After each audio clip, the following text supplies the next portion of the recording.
sebelum tidur kita nak makan this one. So kita nak consume suplemen daripada yang living. Kita ada black seed oil, habatus sauda. Kita ada omega 3. Omega 3 yang ni baru je release dekat Malaysia untuk yang living suplemen.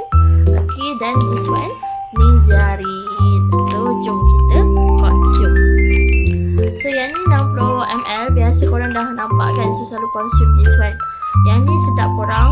Siapa-siapa belum pernah try, korang boleh try Nizarin ni. Anak-anak pun boleh minum tau. Yang ni kita consume ni dulu.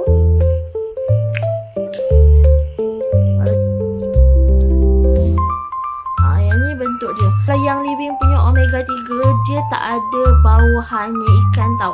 Sebab dia direct derived by algae.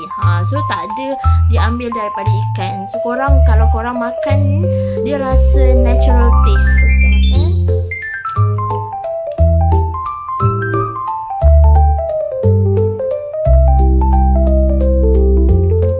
Next kita makan habatus sauda. Sekarang kan musim panas, so korang kenalah amalkan habatus sauda ni. Dia bagus untuk tingkatkan kita punya immune system tau.